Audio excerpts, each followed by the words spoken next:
Welcome to Out of Home Insider. Today's episode is all about, well, a little bit of everything. From the currency of out of home and drama in the LBC, that's land of billboard conferences for short, to how companies like yours are doubling down on social media to drive sales. Join Michael Palatnek and I as we cover the entire target with this conversation. Before starting Phoenix Social, Michael was the CEO of PosterScope and C2C Outdoor. Now he's helping out-of-home companies step up their game with social media marketing in a way that leaves an impact almost as much as a billboard. And if you're looking for ways to help your business grow, head over to onescreen.ai and click Get Listed in the upper right corner. Whether you're on the buy or sell side of the business, provide technology, are an agency, hardware, or even social media marketing, we want to list you in the first free public access directory for out-of-home. So go to onescreen.ai right now and click Get Listed. Without further ado, let's go. Welcome, everybody, to the Out of Home Insider Show, a podcast like no other, hosted by the one and only Tim Rowe. Get ready to have some knowledge dropped on you and to be entertained, because nothing's more valuable than food for your brain. So sit back, relax, we're about to dive in as the best industry podcast is about to begin. Michael, thanks for being here. Of course. Thanks for having me. I appreciate it. Big fan of what you're doing. I really appreciate that. And it was, I wish that folks could have been a fly on the wall in our initial conversation. So we'll try to recap some of the big stuff that we talked about just last week. But there's been a lot of news coming out from the out-of-home ad industry this week. Last week, some news with Intersection, a company that you're obviously familiar with, having come from Titan, your background, C2C, PosterScope. I'm really excited to get some of your insight on some of the top news of the day here. Yeah, it seems like everybody's finding a pony to saddle in with in terms of programmatic, which I think you and I spoke about this in our initial combo, that programmatic really hit the gas during COVID. And I think a lot of clients, brands, vendors saw the advantages that come with running and executing on programmatic and how easy it is. I go back and forth on it, to be honest with you. I know we spoke about this a little bit too. I think there are roles. I think there are places for it where it's a great tool. And then there are times where I feel like, speaking directly to a publisher, directly to a vendor, looking at out-of-home like real estate, as it was for a long time, is beneficial. So it's just interesting. I was talking to a friend in the industry today, and I was saying how it's unique because you have, Vistar somewhat attached to Lamar now. You have Place Exchange somewhat attached to Intersection. You have JC2Co with their platform that they have overseas. It's interesting that there really isn't, outside of maybe one or two smaller guys that I can think of, like a pure independent in the space. And I'm curious, I wonder how your listeners feel now, knowing that, these guys are somewhat attached to each other, which isn't necessarily a bad thing, but does it blur the lines? And what does that mean for the industry?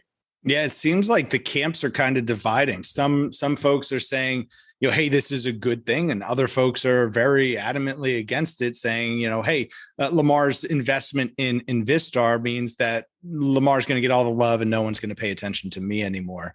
Do you think that ultimately plays out in that way? Or how does this benefit some of the smaller folks in the space? I think, it's a concern. It's a knee-jerk concern, but in the grand scheme of things, I think Vistar runs their business very independently. I think they're obviously very happy to have the investment from Lamar, and it gives them the ability to continue to expand. So will Lamar get preferential treatment? I hope not. That said, they're also one of the largest players in the space. So it's like they're going to regardless, because they're going to receive a lot of the funds. So I know that, Ian, and I'm sure Michael, have a very open line of communication and dialogue.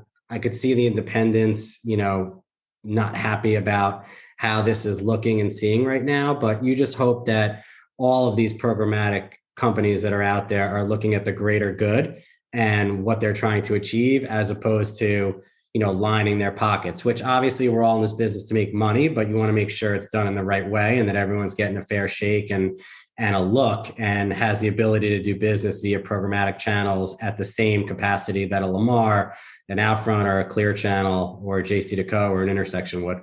And that's how I think of the investment, right? Lamar created this investment vehicle to take advantage of some of the tech advancements. I think that, probably all told, there's maybe the most advanced company in the space is really into like a Series B round. So we're still very much in infancy, and it was a smart move of Lamar to create the vehicle to be able to invest in these companies.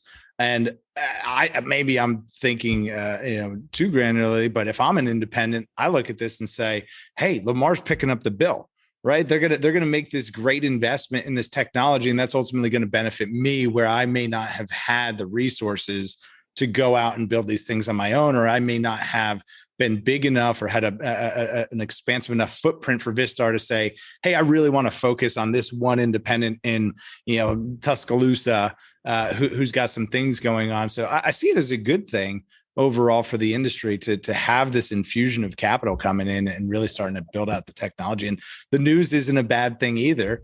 We've seen some changes over the last couple months with OAAA and Geopath and measurement. Coming from your background on the buy side, how do you look at this kind of evolving measurement picture and landscape?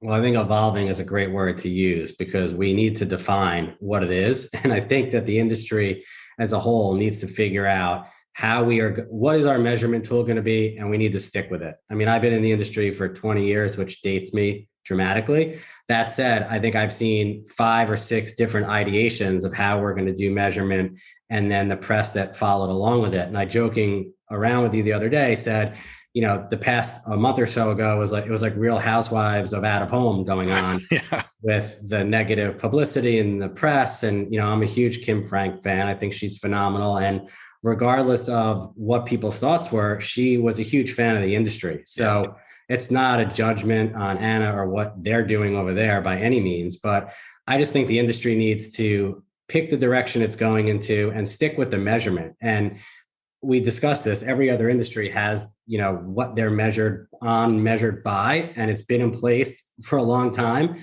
And that's what the buying community uses. So it just causes confusion as the industry as a whole is trying to gain market share. We need to all come together, and the analytics and the data and the measurement need to be tangible. They need to be real, and they need to be sustainable for a specific amount of time, more than, 1, 2, or 3 years. As a, in that buyer's lens, what are the things that you would look for in that consistent, credible message around measurement? What are the things that you would, confidently present to advertisers and say, look, out of home is a credible ad format?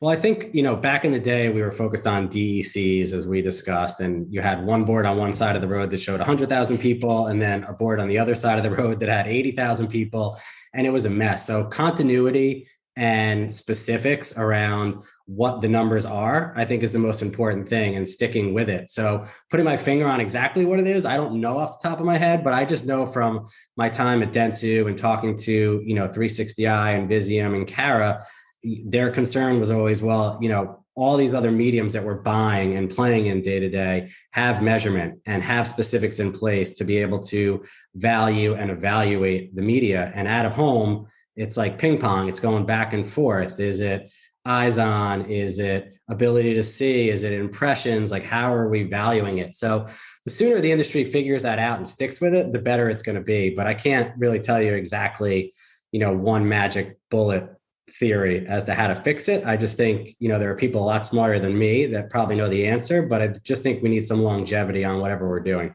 And 20 years makes you an OG at this. So we're excited to have your perspective on that. And, out of home has this superpower, and that's the only traditional ad format that's continued to grow as TV declines, as radio declines, as newspaper, it kind of goes the way of the buffalo. Out of home has this brilliant staying power, and we see a resurgence, a bit of a recovery going on right now from being impacted over the last 12 months. Where do you see the growth in the industry coming from? Is it new advertisers testing out of home? Is it blue chips doubling down? What are you seeing in the conversations that you're having? I think it's going to be a mixture of everything, to be honest, and that might not be the specifics you want in the answer, but I think, digital and the transformation that it's providing to the industry is phenomenal. It's giving advertisers, good or bad, the opportunity to come in and come out, to buy via day part, to select certain networks, to run specific creative depending on time of day or weather or temperature, which I think is phenomenal. I think that's the stuff that the industry can do and talk to clients and agencies about that it couldn't 15 or 20 years ago. So I think that there is a dramatic opportunity for the industry to grow utilizing digital assets. And I just think there's so many different formats now. I know we joked about this when we spoke, but the reason why we were able to launch the agency that we had back in the day was because clients, we'd go in, good or bad, and really confuse clients. We'd say, you want to buy buses in 6 markets, you have to speak to 4 different vendors. So now I think there's a lot more tech, there's more software. You have to make the industry easier to buy, which I know is something you guys are working on. The process is complicated still, it's convoluted still. We still live in a world of Excels and grids as much as we don't want to. And I know we discussed it too. You could have the best software possible, but clients at the end of the day want you to provide them with the information that they're looking for. So whether it's via a dashboard or coming from your software, there's still that person-to-person interaction. But I think digital and educating marketers as to how to best utilize out of home is where we have the best opportunity for growth. And I do think that all of the vendors need to play nice in the sandbox together to really help the business rise and continue to grow. And speaking of playing nice in the sandbox together, this will be we can do a fun back and forth here. There's always a lot of pressure from like the local and regional level to cut out the agency, go direct to the client. And that may or may not be the best thing for the client. It may or may not be the best thing for the agency. There's certainly a frustration, I'm sure, on both sides of having to constantly RFP for the same inventory. What's available? How much is it? How do I build this into a plan? Do I include you? Do I not? Planners have a lot of stuff going on. They may not always get back to folks.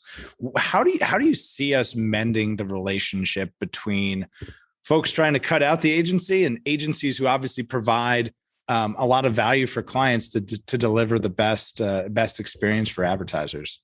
I think we were always the most successful when we had an open line of communication. So, if you're the vendor and you want to go to the client and I'm at the agency or the buying service, call, have a conversation with me, explain your idea as to why you want to go to the client. We always looked at it and said, if we can all make more money and make the client look good, then it's a win. Like we shouldn't have our defenses up to say, don't call my client. This is my client. You shouldn't speak to them. Because if you have a great idea or you have an opportunity that is at 75% off rate because a client canceled at the last minute and we can bring it to a client that would love that opportunity, game on, let's do it.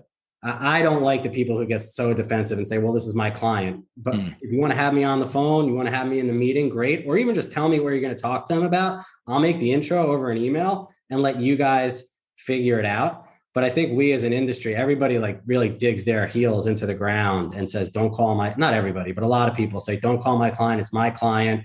They stiff arm you.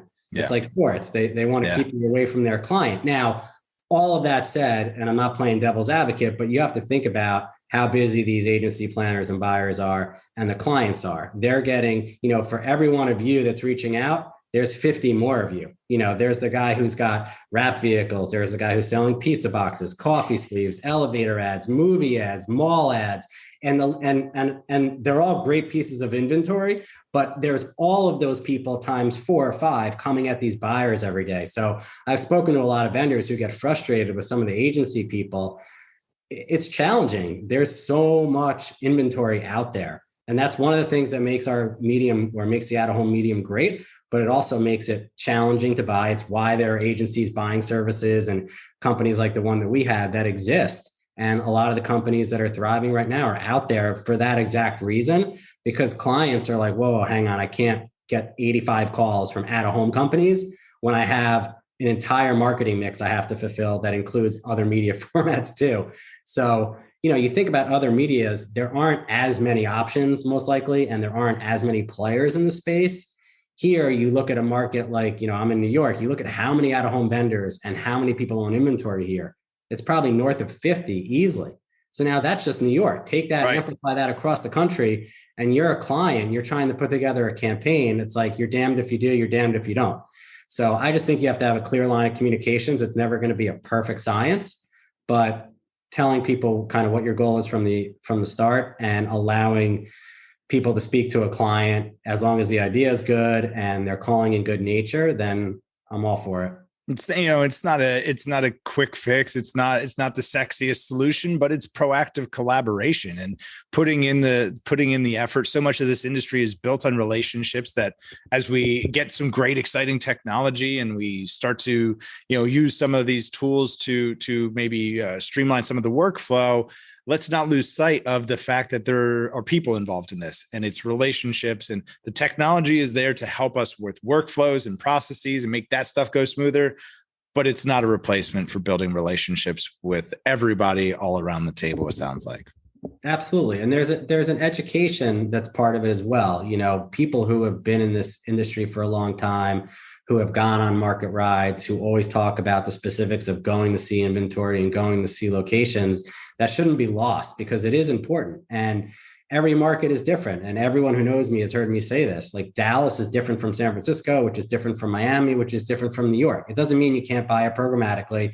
It doesn't mean that you can't tap into digital inventory. But when you're talking to people who are pure at-home enthusiasts, they understand the difference between one market being more vehicular, one being more pedestrian, a downtown area in a certain market versus, really highway driving in another one. So there is a blend, and you need a little bit of both, I think, to have successful campaigns and to use out-of-home successfully. Let's talk about pricing for a second. That's maybe one of the hot button topics is pricing. I don't want to put my pricing out there because I don't want my competition to know my pricing. But it seems to me, and maybe I'm being a bit naive here, but it seems to me that whoever puts the price out first ultimately wins, because then your only option is to go lower than me. My price is published. Move is yours now. How do you think about pricing and revealing pricing as the industry grows?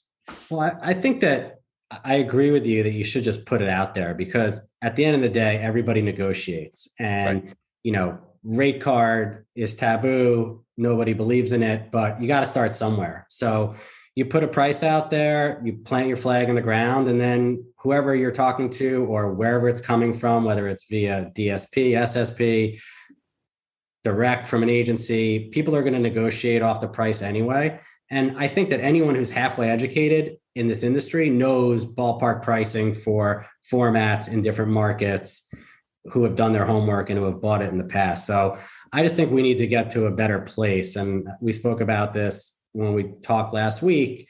And my ex-business partner always said, like, we need an MLS for this industry. It needs to be simpler to buy. I get that people don't want to reveal their pricing, but then we're always going to be stuck in somewhat at this market share because of, how hesitant we are about everything. My background, I come from the retail automotive industry, and it's crazy to think about going, at least in 2021, maybe in 2000, this was still in play, but you would never go look at a car without at least seeing what the price was first, right? If the dealership was like, hey, I have all these cars for sale and I'm not going to tell you the pricing, you're just going to go down the street to the guy who's willing to tell you what the price of the car is, right?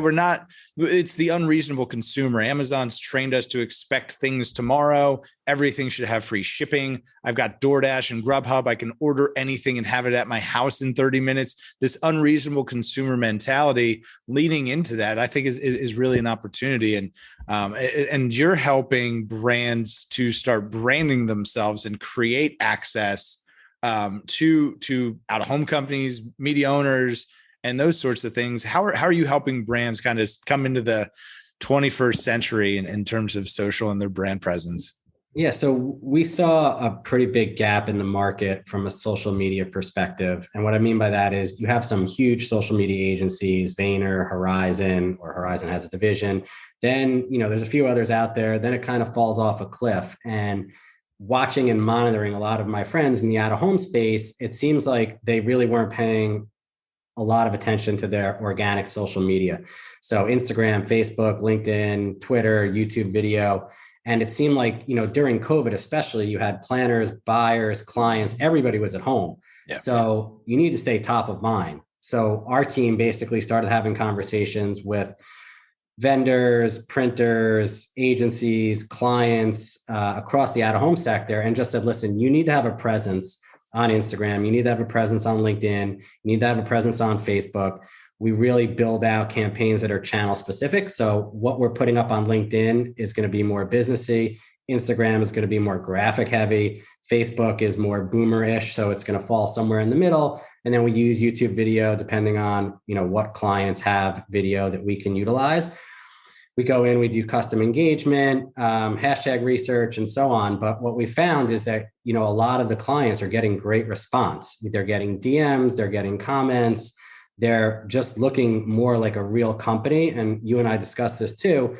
Websites are great, but nowadays you tell somebody where you work or what you do, the first thing they do is go to their Instagram handle. Sure. They're not going to your website, or they might be going, but they're going to go check out Instagram first, or business-wise, they're going to look you up on LinkedIn and they're going to see what you have there. So we've had some really good success working with companies so far in the space and just up-leveling their social. And it's been a mixture of companies, some that, were posting Throwback Thursday photos when we started working with them, some that had little or no exposure, but it just offers an ability to look more professional. And it is, to some extent, like your front door or curbside appeal for a company. And here's the unpaid endorsement of what you just said. There might be somebody listening right now that goes, do I really need to be on all those places? My business is on Facebook, or I'm local, or this and that. And when I started the podcast, it was just YouTube. And I think I would use like LinkedIn to promote it a little bit. And then as I got comfortable, I started to add in Instagram, and then, started to add in Twitter. And what I found, and this was a lesson for me as a digital marketer, was, in starting this podcast, that was there's people everywhere. There's people that, like, a great friend of the show and a great friend in general, Ian Dallimore. I was trying to stalk him out, and I was trying to do it on LinkedIn. Well, Ian's way more active on Twitter and Instagram, and that's ultimately where we ended up connecting. So these brands that you're working with, is it just out of home? Is it just media owners? Is it agencies? Is it what's the mix look like? It's everybody, to tell you the truth. We're working with some brands outside of the at-home space too, but it goes across all of the divisions and kind of companies that you just spoke about. And although it's a lot of companies in the out-of-home space, every one of them has a different strategy or a different game plan or a different view of how they want to utilize social and how they feel it's impactful to their business. We still talk to people who are like, I'm not on Facebook, or I don't want to have LinkedIn, or I don't have social media. And that's fine. I mean, the biggest challenge we find that we hear from people is, well, it doesn't close the loop. We do have paid social and we do offer that, but it's challenging for out-of-home companies, because if you're branded cities or you're New Tradition and you're selling units on average that are upwards of $100,000 a month, I get it, right? Like, you're probably not going to get someone who's going to DM you and say, I want to buy your unit and I have $100,000 to spend. Listen, if you start finding those people, let me know. Right? Then I'll have a great company in place. Yeah. But I understand that. And no, we can't close the loop. But the comeback I have is always like, well, is it that much different than out of home? Because I get it. Like, unless you're, Cracker Barrel saying turning right on this sign to go to my restaurant, a lot of out of home is about branding and awareness. And for when you go to make a decision, you subconsciously are thinking about that brand. And social media is no different in a lot of ways. And yes, the world is reopening, and that's a beautiful thing for out of home, but social media is not going to go away. And people are still going to be on Instagram and Facebook and Twitter and LinkedIn and TikTok and Snap and everything else that's out there.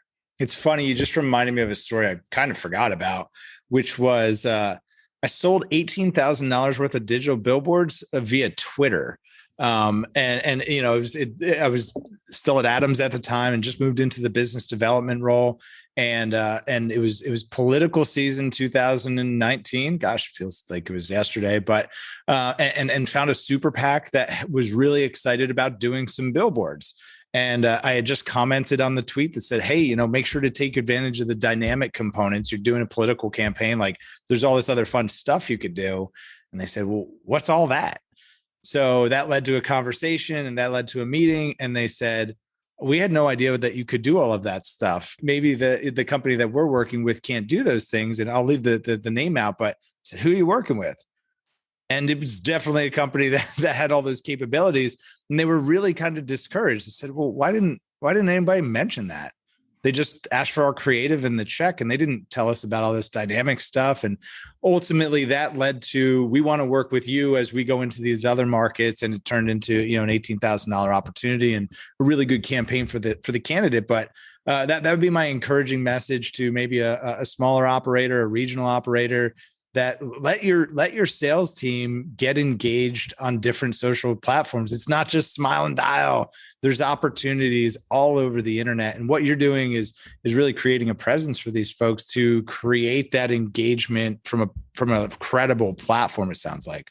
Yeah, it's exactly what we're doing. And there's little tricks of the trade, but we're all in business here. And LinkedIn is a great tool for people to utilize. And they don't realize every time that you go in and like a post, your entire network sees that. So if you're a company with 100 or 150 employees and all of your employees can go in and like the post that's being shared, you amplify that by how many followers they have or how many people within their network have the ability to see that. And it's tremendous. So to me, it's like, why wouldn't you do it? And honestly, like the price points are not that high to be doing organic social. Paid's a little bit different, but from an organic perspective, I just don't know why you wouldn't at least, whether you're doing it, look, this isn't an ad for us, like whether you're doing it on your own, whether you're engaging with another company, you need to think about social as a strong vehicle for your brand, for your company, for your agency, for your assets, whatever the case may be. Yeah. And one of the things I liked about LinkedIn is it's one of the few platforms with like really strong organic reach. The podcast only has a hair under 1,000 followers, but over the course of just posting one post a day, I think last month it generated like 4,000 impressions. That cost me nothing. I just posted stuff, right? Like content from the show, and it's a few thousand impressions. And now the podcast stays top of mind and it continues to grow. So whether it's a podcast or a billboard company or a brand, there's these great opportunities. Instagram Reels has been a really powerful tool. You post an Instagram Reel and get 1,500 views. Like, right. Where are you getting that? So this leads to the other part of it now is that think about how much out of home is posted on social media. So and think about how many vendors are unaware that their inventory is being posted, because 90% of the time, like maybe 95% of the time, no one's tagging Outfront, Intersection, Adams, Lamar, Vector. I can promise you that. So you have to go out and find it, and you have to use social listening tools to keep an eye on your media formats. So this way, because if Paris Hilton or somebody's posting a photo of your inventory that's getting 4 million impressions that client wasn't paying for, you should want to tell your client about that. You should want to give the client the numbers and show them the exposure. So we've just convinced someone that social is a worthwhile goal for their out-of-home company. And you just mentioned social listening. Some folks know what that is. For somebody that's never heard of social listening before, give kind of the layman's version of how you would do that, how you would find maybe a social media influencer posting about an ad that was on a piece of your inventory. Yeah, so there's different softwares that we utilize now and tools that we have, and we can track and follow certain items. So you go in, you type billboards, wallscapes, LA, New York, you add, celebrities, certain keywords that are important to you, and it formulates for you, and it gives you the ability to track all of those celebrities, what they're posting, anything out of home wise. We don't have the complete magic bullet set up yet, but we can do enough where we can go find these items, and you can go we have people that are scanning, doing engagement constantly as well. So you have the ability to listen for that. You can also listen and watch competitors and see what they're doing and track what they're up to across any space. So if you spend the time and the small investment to look at social as to how it can help grow your business, it's pretty phenomenal when you look at like what the CPMs are like and the click-through rates and things of that nature. It's not the end all be all, but I don't know why somebody wouldn't be utilizing social or social listening or organic or even like a small amount of paid to help their brands. And it's kind of like programmatic out of home, right? Like I can start with just about any budget. I can start it, I can stop it, I can scale it up, I can scale it down. It gives you flexibility. You're not necessarily locked into one budget or one strategy. You can pivot pretty quickly. Yeah, you can pivot very quickly. You can post things on the fly. You can, tone down your cadence. You can make it stronger. You can focus on one channel. We've had some clients who just want to be on LinkedIn because they solely want to focus on the business side of it, for hiring, for, looking for talent, for scouring for leads, for engaging people in their space. You can get super granular on LinkedIn doing targeting, where it's a little bit harder on Instagram or Facebook to find someone who's a marketing director or someone who is, in a specific role at an advertising agency. So from that perspective, it's like you can get very targeted with LinkedIn. You have a lot of flexibility across all channels, but there's so much flexibility. You can come in, you can come out. But I think, people should really think about organic and how they're using it. Right. And you've got a team. Most of these companies have a number of people that are also on those channels. Those folks, the team members can be a force multiplier and share stuff, comment on things, and create engagement to activate those algorithms so that you get a little bit more reach out of it. So really, making the most out of what you've got. I think it sounds like a great opportunity for folks to get in on. I was just having a conversation with a young lady, and we were talking about how where out of home marketing is right now is kind of where like the internet was 2005. So the playbooks are already there. There's very little risk for an out of home company to take what we've learned over the last 15 years. You don't have to learn a ton of new tricks. You could work with somebody like Phoenix Social. How do folks get in touch with you if they want to work with you? What's your lat and long? Sure. So you can email me at michael@phoenixsocial.co. There's no M. That's not a mistake. It's a .co. Or you can go on our website, phoenixsocial.co, and ping me there as well. And then the other thing that you and I spoke about the other day that I'm excited about is, we're building out a social amplification tool that we're going to be offering as a white labeled service to out-of-home clients, or companies, I should say, that we're just about ready to go on now. We're going to do some testing shortly here. And we're really excited about that because that's basically going to take what's very turnkey. You're going to have the ability to have a paid ad on Instagram and Facebook running simultaneously with your at-home campaign in the market. And we'll have the ability to do studies as well, measuring attribution lift on the back end should a client want to do that. Or we can just run the campaigns in conjunction. So literally taking the ad that you're running on a billboard or a transit shelter and running that across Facebook and Instagram. And it's a strong play. In fact, I'll take a moment for the shameless plug. If you want to go to beatfbwithbillboards.com, beatfbwithbillboards.com. We ran a test doing that at OneScreen a couple months ago, and what we found was that when we combined Facebook and Instagram ads with the billboard component, that we had an 85.4% higher return on ad spend. We unlocked that much yield by just combining the two, not by spending more, but by combining the two. So that offering, you're going to be offering that to media owners and brands alike, I'm guessing, to couple the out-of-home piece with the social piece. Hello there. We've got a special guest. Who is this? This is Lacey. Hey, Lacey, welcome to the show. Say hi. We're going to have to get Lacey some swag. Hi. Give a smile. Wave to everybody at home. You want to wave to everybody? There you go. There you go. Thanks for hanging out, Lacey. We'll see you later.